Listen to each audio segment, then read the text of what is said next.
ఎగువ ప్రాంతాల్లో కురుస్తున్న భారీ వర్షాలతో కోనసీమ జిల్లాలోని గోదావరి లంక గ్రామాల్లోకి వరద పోటెత్తుతోంది. గోదావరి పరివాహక ప్రాంతాల్లో గత కొద్ది రోజులుగా కురుస్తున్న భారీ వర్షాల కారణంగా గోదారమ్మ ఉరకలెత్తుతోంది. వరద పోటెత్తడంతో కోనసీమ జిల్లా పి గన్నవరం మండలం గంటిపెదపూడి బూరుగులంక రేవులో తాత్కాలిక రహదారి వరద ప్రవాహానికి కొట్టుకుపోయింది. దీంతో నదికి అవతల ఉన్న 4 లంక గ్రామాల ప్రజలకు బాహ్య ప్రపంచంతో సంబంధాలు తెగిపోయాయి. రోడ్డు మార్గంలో వెళ్లే దారి లేక వారంతా పడవల మీదే ప్రయాణాలు సాగిస్తున్నారు.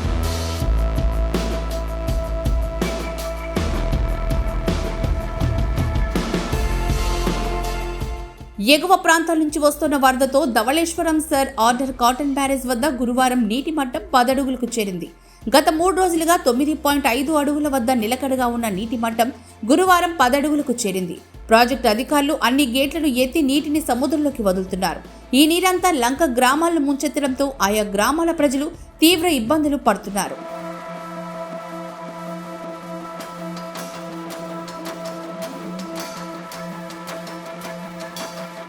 ఏటా గోదావరికి వరదలొచ్చినప్పుడల్లా కోనసీమలోని లంక గ్రామాలు ప్రజలు దినదిన గండంలో బతుకుతుంటారు.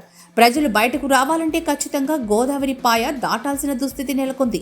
విద్యార్థులు సైతం స్కూళ్లు కాలేజీలకు వెళ్లాలంటే పడవలే దిక్కు. ఎలాంటి భద్రత లేకుండానే వీరు గోదావరిలో రాకపోకలు సాగిస్తుంటారు. ప్రస్తుతం భద్రాచలం, ధవళేశ్వరంలో గోదావరి పోటెత్తడంతో వరద ఉధృతి క్రమంగా పెరుగుతోంది. ఈ వరదంతా దిగువ ప్రాంతమైన ఐనవల్లి లంక, కనకాయి లంక, కాజ్వేల వద్దకు చేరుకుంటోంది. దీంతో అక్కడి లంక గ్రామాలు కూడా క్రమంగా ముంపునకు గురవుతున్నాయి. ఏటా వరదలతో తమకు దిక్కు తోచడం లేదంటూ ప్రభుత్వాలు మారినా తమ తలరాతలు మారడం లేదని లంక గ్రామాల ప్రజలు ఆవేదన వ్యక్తం చేస్తున్నారు.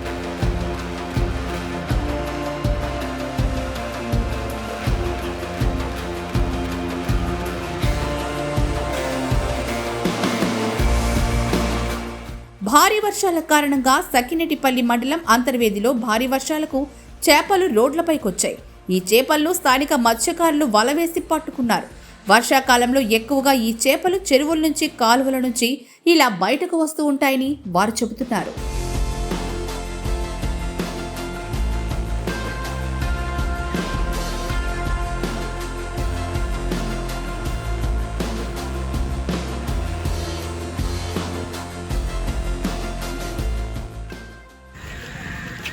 పి గన్నవరం నియోజకవర్గం పరిధిలో ఉన్నటువంటి 4 మండలాలకు కూడా వరద ప్రాంతం ఉన్నది కాబట్టి, గోదావరి పరివాహక ప్రాంతం కాబట్టి ఈ 4 మండలాలకు సంబంధించినటువంటి ఎంఆర్ఓలకి సూచనలు ఇవ్వడం జరిగింది.